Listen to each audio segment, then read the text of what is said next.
We had just moved into a little ranch house in the suburbs. Storybook neighborhood. Quiet, friendly neighbors, picket fences, the whole 9 yards.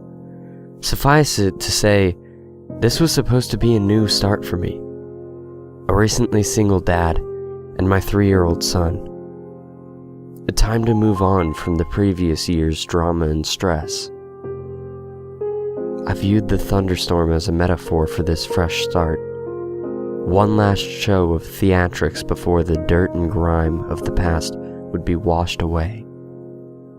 My son loved it anyway, even with the power out. It was the first big storm he'd ever seen. Flashes of lightning flooded the bare rooms of our house, imparting unpacked boxes with long creeping shadows. And he jumped and squealed as the thunder boomed. It was well past his bedtime before he'd finally settled down enough to go to sleep. The next morning, I found him awake in bed and smiling. "I watched the lightning at my window," he proudly announced. A few mornings later, he told me the same thing. "You're silly," I said. "It didn't storm last night. You were only dreaming." Oh. He seemed somewhat disheartened. I ruffled his hair and told him not to worry. There should be another storm soon. Then it became a pattern. He would tell me how he watched the lightning outside his window at least twice a week, despite there being no storms. Recurring dreams of that first memorable thunderstorm, I figured. It's easy to hate myself in hindsight. Everybody assures me there's nothing I could have done. No way I could have known, but I'm supposed to be the guardian of my child. And these are useless words of comfort.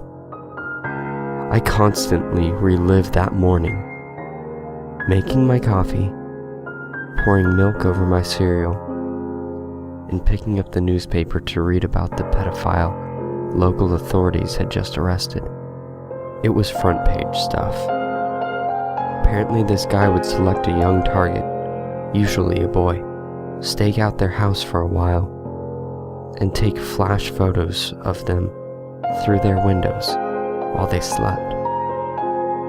Sometimes he did more. My stomach sank as the connection was made. At the time, it was merely something from the child's imagination. In retrospect, it is the scariest thing I have ever heard. About a week before the predator was caught, my son came up to me in his pajamas. "Guess what?" He asked. "What?" "No more lightning at my window." I played along. "Oh, that's nice. It finally died down, huh?" "No, now it's in my closet." I've yet to see the photos police have collected.